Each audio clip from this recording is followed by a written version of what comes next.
Buenas noches. Es realmente para mí un privilegio poder estar con ustedes.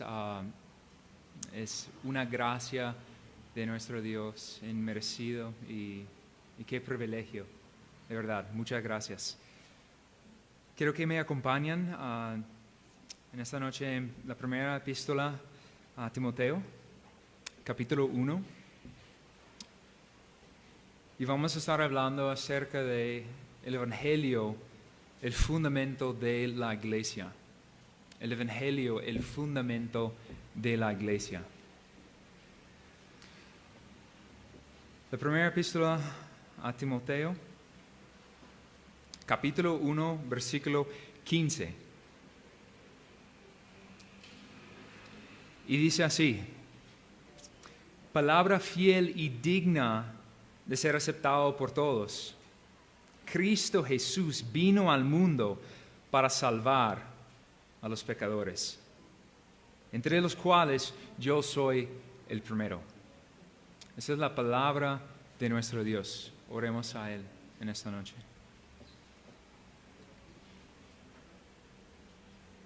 Oh amado Dios, Señor de los ejércitos, gracias por quien tú eres, un Dios omnipotente, santo, majestuoso, temible.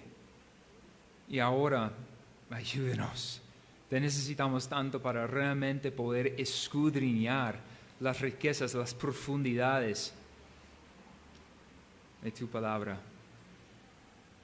Ayúdanos por tu Espíritu, iluminando nuestras mentes y transformando nuestros corazones, doblegando nuestras voluntades para que podamos ser hijos fieles.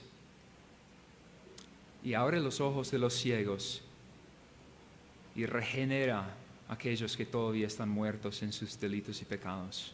Por amor de tu nombre lo pedimos. Amén.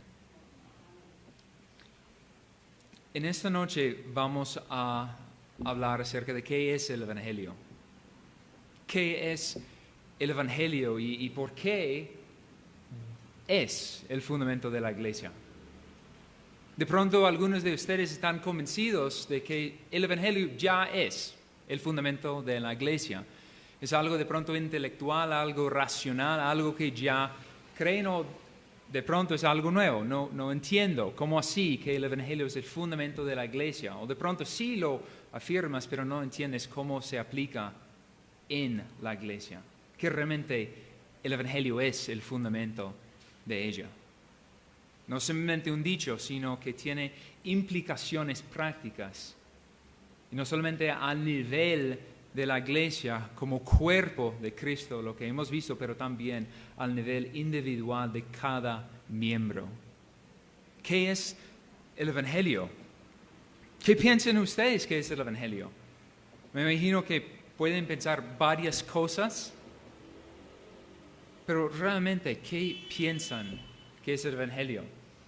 Muy a menudo, no tanto ahora, pero antes, en diferentes lugares yo preguntaba a las personas, ¿qué es el Evangelio? Quería saber cuál era su perspectiva, cuál era su comprensión del Evangelio, porque ahí sabemos quiénes son. ¿Son hijos de Dios o son engañados por sí mismos o son hijos del diablo? Porque la forma en que definamos qué es el Evangelio revela quiénes somos, en Cristo o afuera de Cristo. Y cuando yo hacía esa pregunta a las personas, muchas veces sus respuestas eran los siguientes. El Evangelio son los 4 evangelios: Mateo, Marcos, Lucas y Juan. El Evangelio fueron las enseñanzas de Jesús, la vida ejemplar que Él nos dejó. El Evangelio son las enseñanzas que los discípulos daban posteriormente a la vida de Jesús. O el Evangelio simplemente es el amor de Dios para mí. ¿Estas definiciones revelan qué es el Evangelio? La respuesta es no. Son definiciones deficientes. Definiciones que no salvan. definiciones que rebajan realmente qué la Biblia nos ha enseñado acerca de qué es el Evangelio. Y es triste porque revela algo que la iglesia está mal, está enfermiza.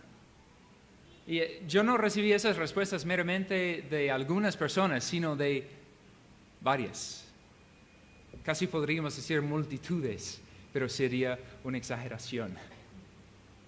Pero la mayoría de las personas que yo he hablado con en mis tiempos, en mis años de ministerio, dan definiciones tan deficientes, tan vanas, tan inútiles, y que muestra que la iglesia no sabe ni siquiera qué es el Evangelio, lo cual debería ser lo más básico, ¿cierto?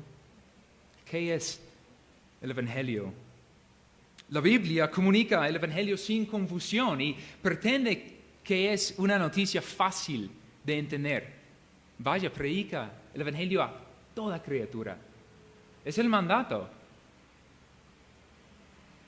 Hay algo que debe ser asumido, que cada creyente, por niño o anciano que sea, comprende y sabe y puede comunicar el Evangelio, pero parece que en este tiempo, y tristemente en Colombia, las personas no tienen ni la menor idea.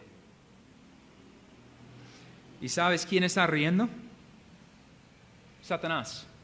Una iglesia sin claridad sobre el Evangelio no es una iglesia, es algo inútil y algo poderoso en las manos del diablo.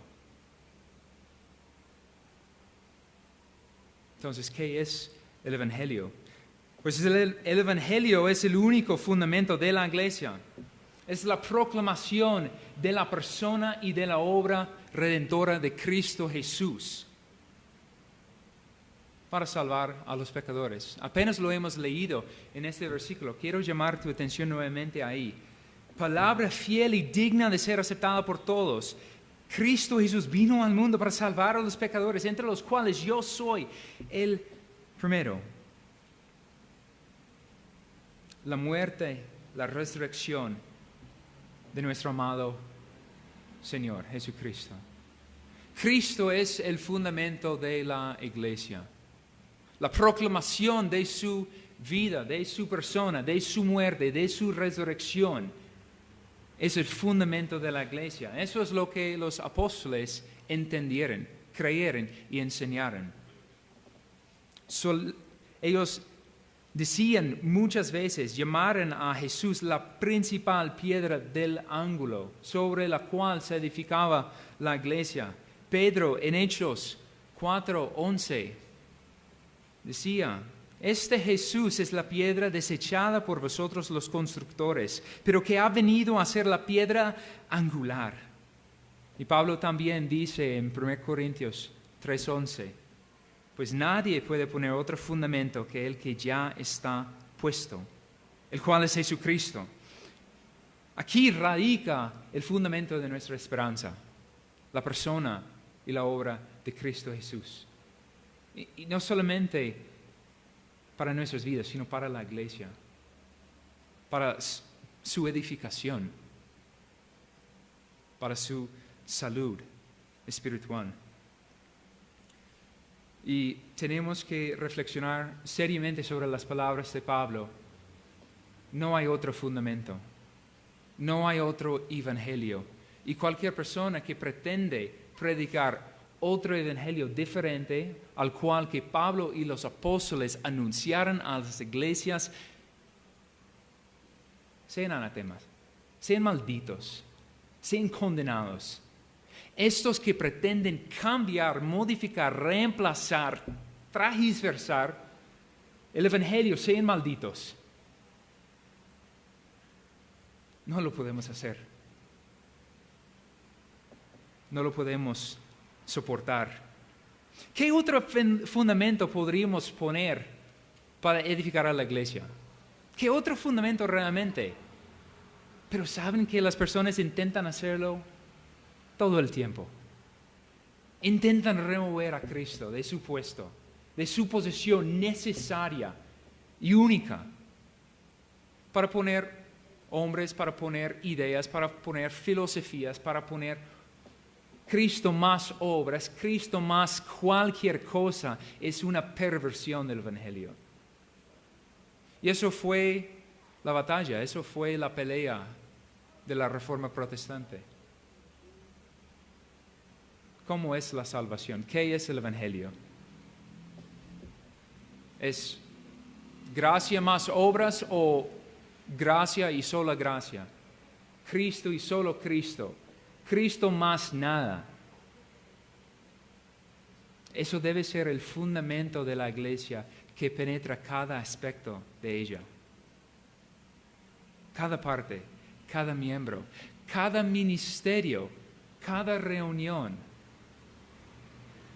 cada evento. El Evangelio debe estar ahí de manera permanente. Entonces, ¿qué es el Evangelio? Ahora espero que todos están de acuerdo que hay un solo Evangelio, ¿cierto? Amén. Hay un solo Evangelio. Y es la noticia más importante sobre la faz de esta tierra. Debería ser la cosa sobre la cual pensamos más que cualquier noticia. Porque no es solamente un dato intelectual, sino que es la razón de nuestra salvación, si es que somos salvos. El Evangelio debería ser lo que meditamos en todos los días al levantar, a acostar. Cuando estamos hablando con nuestros hermanos en la fe, ¿qué debería estar ahí en la punta de nuestra lengua? El Evangelio de Jesucristo, porque es todo para nosotros. No hay nada más importante, no hay nada más bello sobre lo cual reflexionar y hablar y compartir. El Evangelio de Jesucristo. Nada más, nada menos. Y aquí es el marco número 1 del ataque del diablo. Siempre es el Evangelio. Si el diablo puede hacer cualquier daño al Evangelio, estamos perdidos. Obviamente no hay otro Evangelio, ¿cierto que no? No existe otra noticia de salvación, pero por lo tanto el diablo quiere fabricar falsos evangelios todo el tiempo. Y solamente tenemos que mirar afuera en esta ciudad para ver cuántas falsas salvaciones, falsos cristos y falsos evangelios están siendo ofrecidos ante un mundo que anhela el engaño, busca la mentira y bebe todo engaño. Entonces, el Evangelio es una doctrina fundamental, sublime, sin reemplazo. Lo debemos no solamente comprender, abrazar, sino proclamar con fidelidad. Mire el texto una vez más. Palabra fiel y digna de ser aceptada por todos. Cristo Jesús vino al mundo para salvar a los pecadores, entre los cuales yo soy el primero. ¿Qué es el Evangelio? La respuesta de Pablo es que Cristo Jesús vino al mundo para salvar a los pecadores. Una respuesta sencilla, pero profunda. Y en esta noche vamos a hablar de tres cosas, tres aspectos que podemos ver en esta pequeña exposición del Evangelio. Primeramente vamos a hablar sobre el pecador. Segundo, vamos a hablar sobre el Salvador. Y tercero, vamos a hablar sobre la salvación. El pecador, el Salvador y la salvación. Quiero empezar primeramente con la necesidad del Evangelio para después proclamarlo como es debido. Y en esa parte del pecador quiero hacer tres preguntas. ¿Quién es el pecador? ¿Qué hizo el pecador? ¿Y qué merece el pecador? ¿Quién es el pecador? ¿Qué hizo el pecador? ¿Y qué merece el pecador?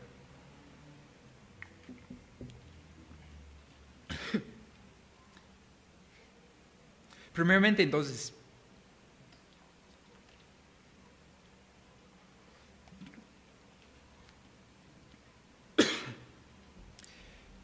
tiene gas.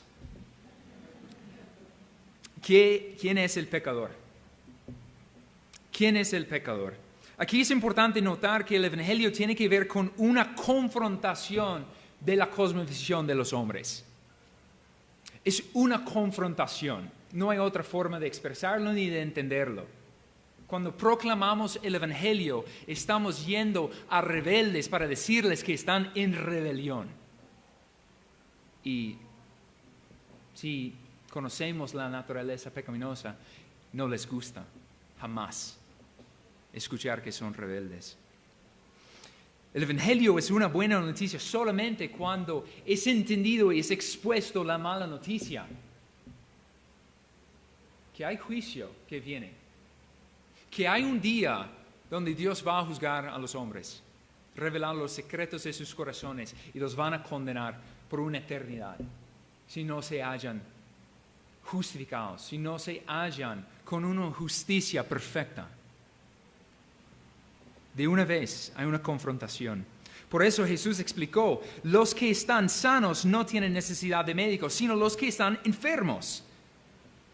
Y aquí podríamos haber leído el texto, Cristo Jesús vino al mundo para salvar y unos puntos, y uno podría pensar, pues de pronto Cristo Jesús vino al mundo para salvar a los ricos, o a los profesionales, o a los bondadosos, o a los religiosos, o a las personas que sí eran justos.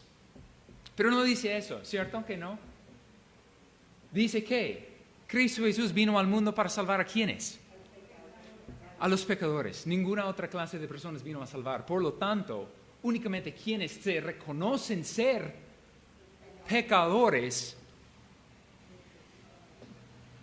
únicamente quienes reconocen ser pecadores pueden entender su necesidad.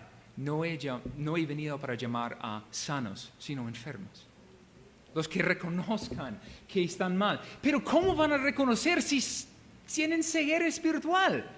Necesitan que alguien les muestre. Necesitan que alguien les predique. Cristo Jesús vino al mundo para salvar a los pecadores. Y no dice personas que cometieron errores. Hay muchos que dicen que cometen errores, ¿cierto? Yo estaba en la picota, yo he escuchado muchas veces las personas que son asesinos, yo cometí un error. Mataste a alguien y cometiste un error. ¿Eso es lo que crees? Sí, fue un error. No hay errores, pues sí hay errores, pero cuando estamos hablando de la maldad del corazón humano y lo que sale, su producto, su fruto es pecado, por definición. No errores, no equivocaciones. Los hombres quieren verse con los mejores ojos posibles, ¿cierto que sí? Pero necesitan saber que no son hombres que cometen errores, sino que son pecadores. Y necesitan arrepentirse, necesitan un Salvador. Somos pecadores, somos aquellos pecadores que merecemos juicio. Y aquí, ¿qué hizo el pecador? Pues ya hemos entrado. En Buga pasó lo mismo. Entonces, está bien. ¿Qué hizo el pecador? Muchos piensan que no han sido tan viles. Muchos piensan que no soy tan malo como fulano, ¿cierto? ¿Y cómo es esa forma de la autojustificación? Pues yo me comparo con el mejor, con el peor que conozco para que yo pueda sentirme mejor. Yo me comparo con fulano para sentirme mejor acerca de mí mismo. Pero la medida no es fulano, sino es Cristo. La medida es el varón perfecto. Entonces, ¿qué hizo el pecador? Pecó y pecó y pecó. ¿Contra quién? Contra todos a su alrededor, pero además contra un Dios infinito. Un Dios perfecto, un Dios santo, un Dios intachable, un Dios que es omnisciente. ¿Entiendes las implicaciones? Dios conoce cada mal hecho en toda la historia y lo conoce perfectamente y a la vez. Por eso, David dice en su salmo, contra ti solo he pecado y he hecho lo malo delante de tus ojos. Cada día para el pecador es un día lleno de pecado, lleno de transgresiones, lleno de iniquidades, aumentando más y más y más esa carga de su maldad. No mengua ni un solo día, sino está en incremento, está en crecimiento continuo. ¿Qué hizo el pecador? Se hizo enemigo de Dios. Se hizo enemigo de Dios.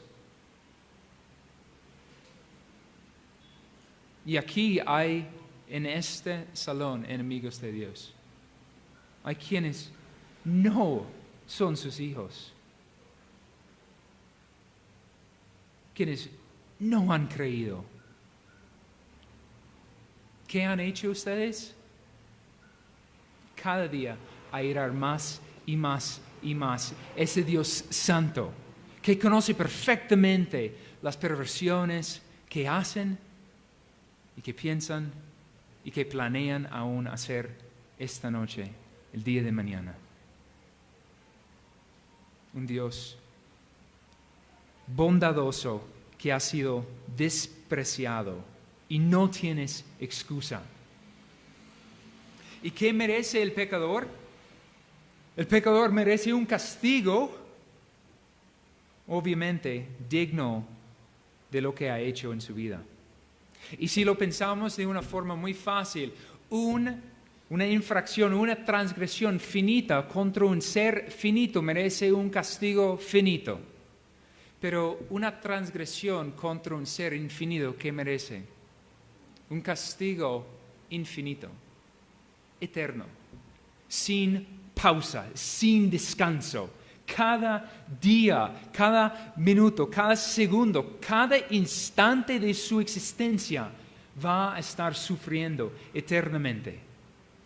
Eso es lo que merece todos nosotros, porque todos somos pecadores, a menos que alguien que se cree perfecto. Hay alguien que se cree que nunca ha pecado. Y si dices eso, estás en otra categoría y estás más engañado que la mayoría.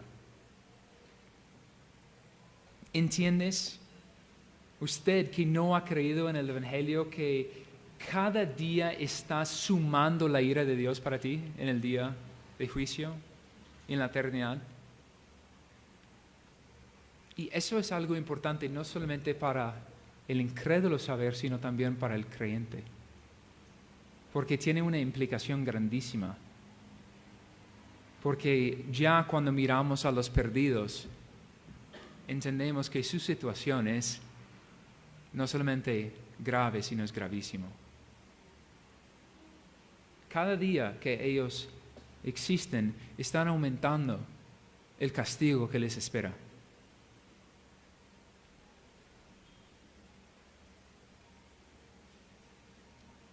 Entonces, ¿qué esperanza hay para el pecador? La respuesta es que hay un Salvador. Hay un Salvador. Cristo Jesús vino al mundo para salvar a los pecadores. ¿Quién es el Salvador? Es la pregunta que vamos a contestar en esta parte. ¿Quién es el Salvador? Cristo Jesús, el Hijo de Dios. Jesús es el Salvador. Él es el contenido del Evangelio. Aquí es importante afirmar lo que Pablo está escribiendo y lo que él también elabora, además que Pedro y además que Pablo, dando a entender la persona de Cristo. Tenemos que entender quién es este Salvador, porque no es meramente un hombre. Es más que un hombre, pero no es menos. ¿Quién es este Jesucristo? Es el Cristo, el ungido de Jehová. Un mero hombre no podría llegar a tener o adquirir los títulos que él recibe en las Escrituras. Él afirma ser Dios, recibe alabanza, no niega ser llamado mi Señor y mi Dios por Tomás. Él es nuestro Dios. Y necesitamos un Dios que es un Salvador, porque un hombre no puede salvar a otro hombre si ni siquiera es capaz de salvarse a sí mismo. Es Dios, pero es hombre también. Y aquí viene un misterio, la encarnación. Porque el texto no dice que Cristo Jesús nació en el mundo, aunque podríamos decirlo, pero es más correcto por lo que Pablo está diciendo. Cristo Jesús vino al mundo, especificando ¿qué? La preexistencia de nuestro Salvador, la preexistencia de Jesucristo. Él vino al mundo porque tenía una existencia antes de su venida a la tierra. Es el Hijo de Dios, es el amado del Señor, es el santo de Dios, pero además es un hombre. ¿Y por qué es un hombre?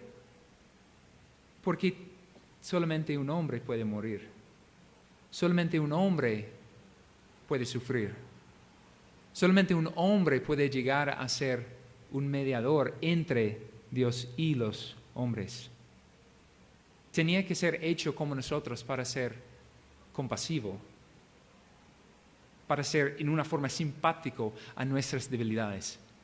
Este Salvador, el Dios hecho hombre. A algunos les gustan decir 100% Dios y 100% hombre, otros verdaderamente Dios, verdaderamente hombre, perfectamente Dios y hombre, en una sola persona. Este es el Salvador. ¿Meditas en quién es tu Salvador? ¿Meditas en su persona? ¿En este misterio increíble? ¿Realmente tomas tiempo para pensar acerca de quién es Cristo? ¿O simplemente lo tomas como algo así? Jesús es el Hijo de Dios y hasta ahí llegaste. ¿Por qué no escudriñar más acerca de este Salvador? Acerca de este varón perfecto, este Dios poderoso para salvar. ¿Podrían hallar un mejor Salvador? ¿Podrían hallar alguien que sea un mejor Salvador? Las personas intentan hacerlo todo el tiempo. Todo el tiempo están buscando un mejor Salvador porque dicen que este no me sirve. Prefiero formar un Salvador en mi imagen y mi semejanza. Yo voy a ser mi Dios, yo voy a ser mi Salvador. Ese es el pensamiento actual del día de hoy. Los ateos, ¿quiénes son su Dios? Ellos mismos. Ellos son la autoridad, el dador de su ley y su propio juez.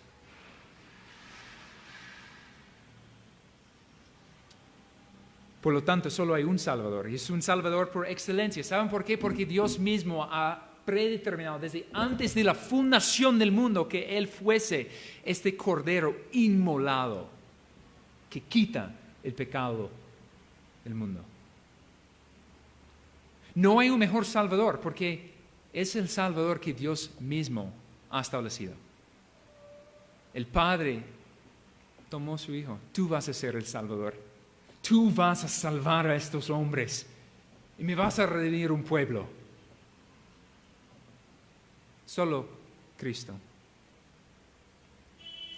Y ahora llegamos a la salvación. Cristo Jesús vino al mundo para salvar a los pecadores.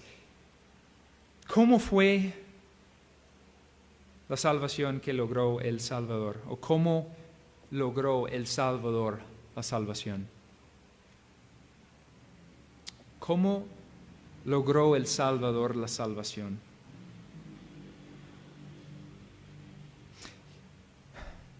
Y aquí hay las distinciones.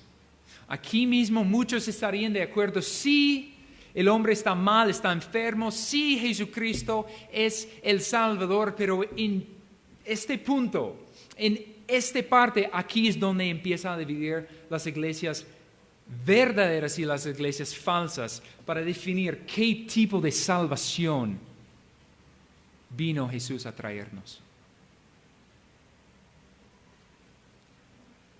Muchos piensan que Jesús vino para sanar, solamente para sanar, para dar una mejor ética moral, para dar buenas enseñanzas, mostrarnos cómo la vida nos va mejor.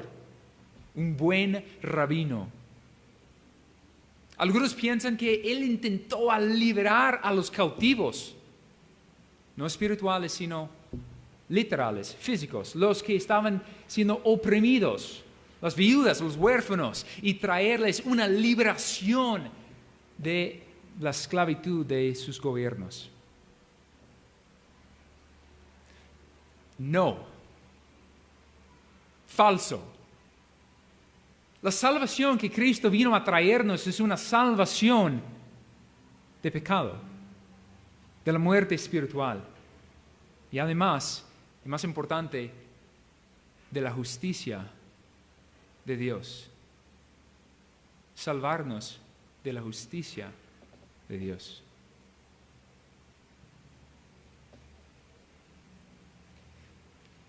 Jesús vino al mundo para morir. Jesús vino al mundo para morir, pero no solamente para morir, sino para ser sacrificado. Y muchos de nosotros no entendemos esa connotación porque no venimos de trasfondos de sacrificios. Es algo lejano para nosotros. Pero Jesús vino para ser un sacrificio. Y aquí el Cordero de Dios que quita el pecado del mundo. Cuando estamos viendo a Jesús resucitado y glorioso en Apocalipsis, ¿qué es la imagen que tenemos? Es un cordero inmolado, con su garganta abierta. Es la imagen que tenemos.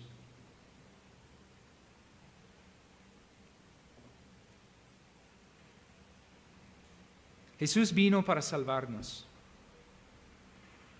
y vino para morir.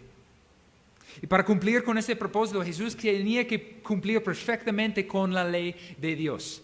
Tenía que sujetarse a todos los preceptos, todos los mandamientos. Cada aspecto de la ley Jesús tenía que cumplir perfectamente, sin pecado. Nunca pecó. Nunca hubo engaño en su boca. Nada, intachable, perfecto, sin mancha.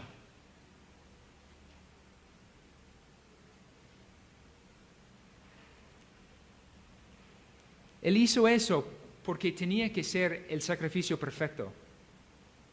Él tenía que ser ese sacrificio intachable e irreprensible.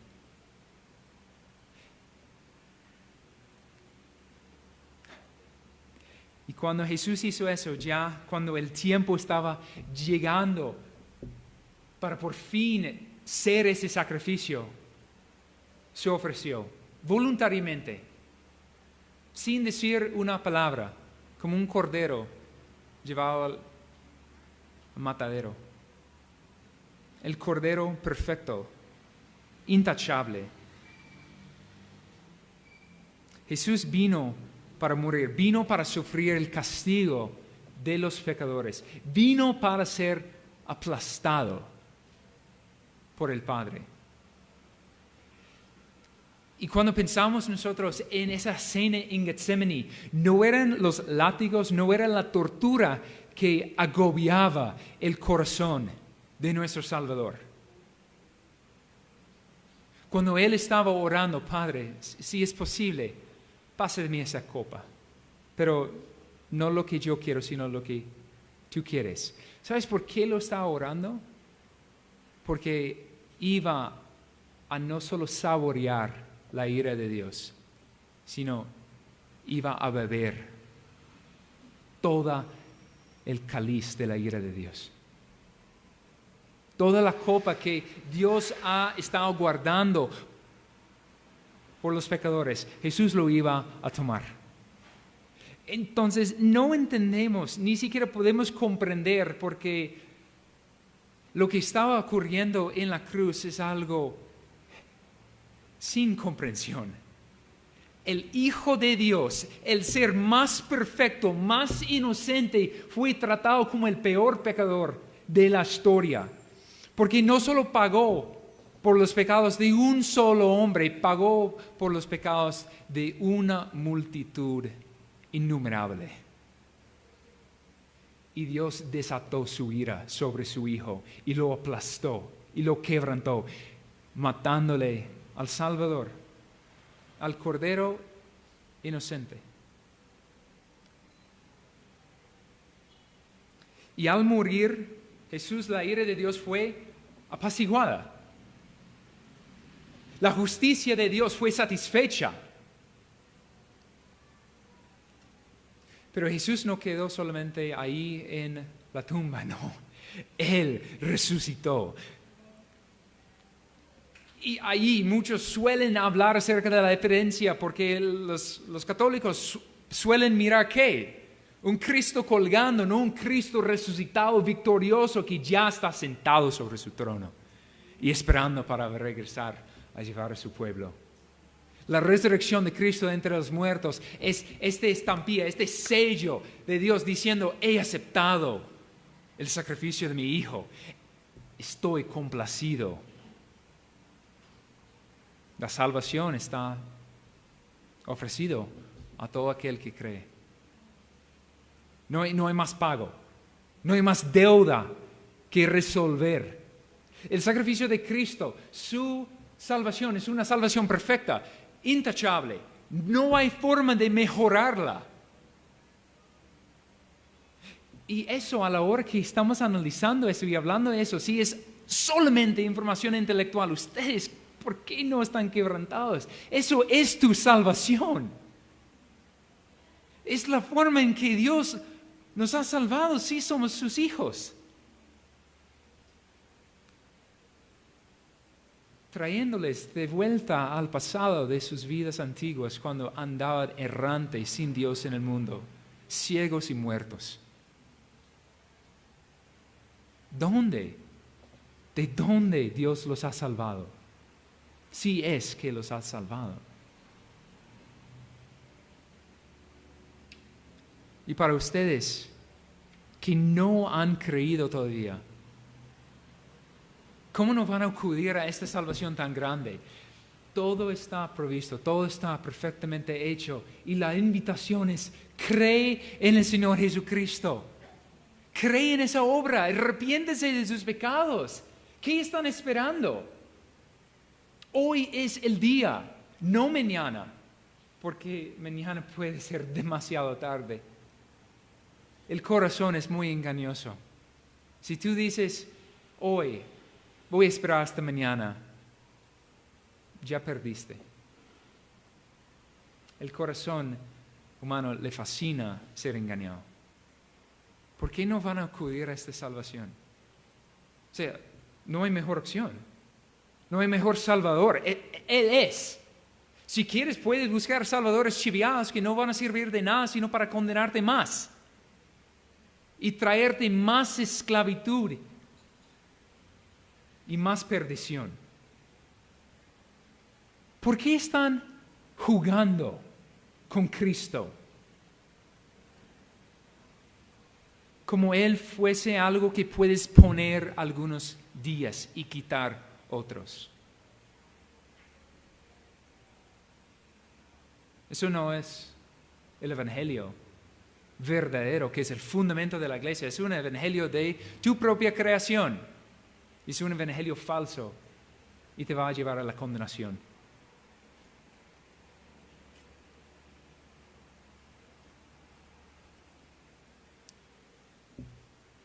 Palabra fiel y digna de ser recibida o aceptada por todos. Cristo Jesús vino al mundo para salvar a los pecadores. Es una palabra fiel, no hay una palabra más fiel, no hay una palabra más verdadera, más eficaz, más pura. No puede existir. Esta palabra es fiel, es verdadera y es digna de ser aceptada por todos ustedes y por todo el mundo. Es una palabra que debe ser proclamada, no solamente en reuniones evangelísticas. Debe ser algo proclamado diariamente, constantemente. Y ahora estamos llegando a la aplicación. ¿Cómo es que este evangelio es el fundamento de la iglesia? Pues penetra en cada parte de la iglesia, en cada miembro de la iglesia. Si hay un ministerio que no tiene el evangelio como su central, como su enseñanza, como su esencia, no lo deben hacer.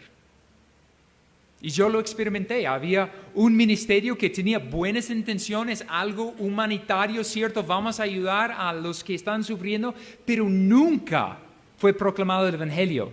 Es una obra vana.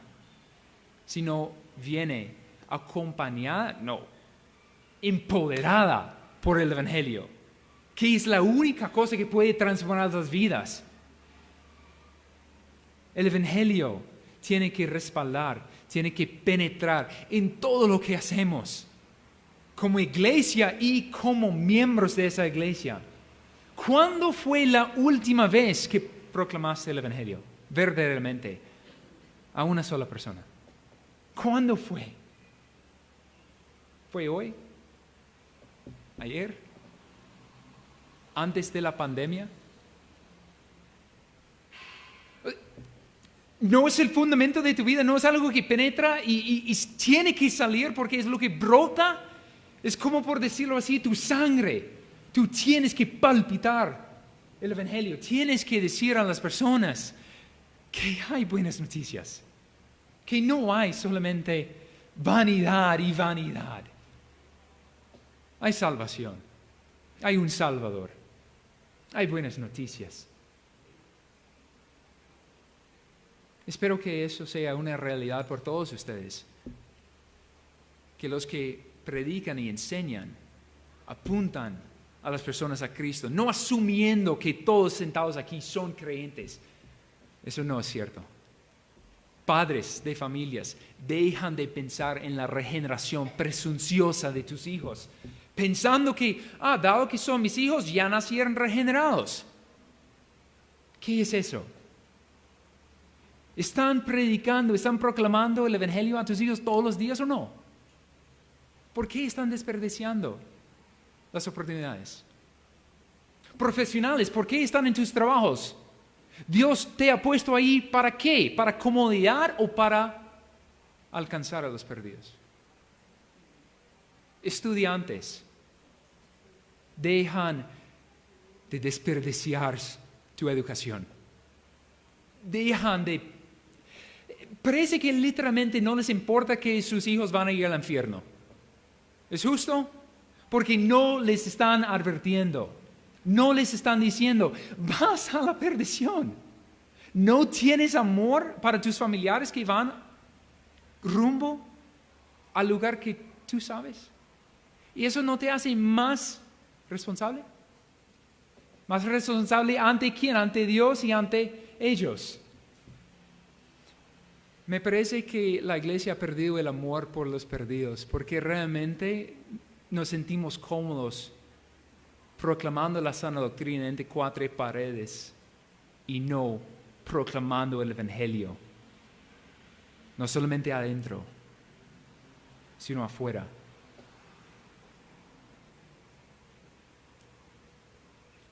Dejan de ser engañados.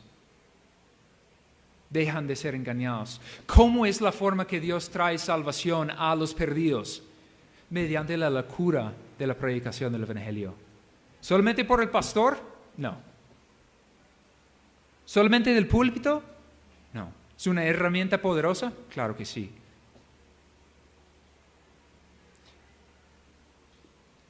Los perdidos deben ir al infierno con las marcas de nuestras manos en sus piernas.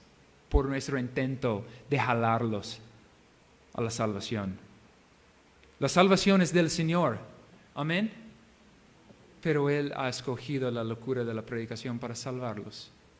¿Por qué no lo están predicando? ¿Por qué no les importa? Y en este momento no, eso es tranquilo. La aplicación, la implicación debería ser hoy o más tarde mañana. Yo tengo que hablar de alguien, un perdido de Cristo. Advertirle que el tiempo se acorta cada día y que hay una única manera de ser salvo y su nombre es Cristo Jesús. Cristo Jesús vino al mundo para salvar a los pecadores. Espero que no lo hemos olvidado y espero que lo proclamamos con fidelidad y denuedo. Oremos. Oh amado Dios, ¿qué podemos decirte sino perdón? Perdónanos porque hemos sido tan infieles. Hemos sido infieles. No hemos proclamado tu evangelio. No hemos ido tras los perdidos.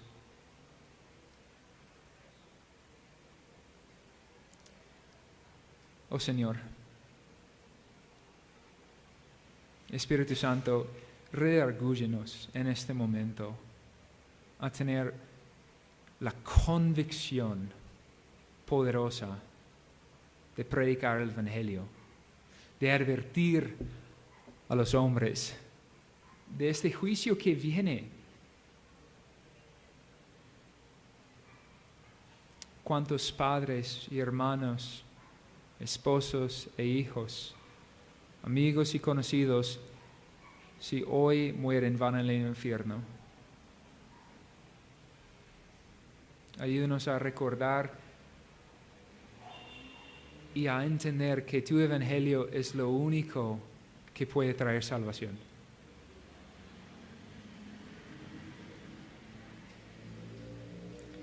Ayúdanos a no malinterpretar la soberanía tuya en la salvación para un descuido de proclamar el evangelio. Ayúdanos a proclamar, a proclamar, a proclamar y a confiar que tú vas a salvar conforme a tu beneplácito en tu tiempo, pero lo vas a hacer. Gracias, nuestro amado Dios. Es a ti a quien te damos la gloria y el honor y la majestad por los siglos de los siglos. Amén.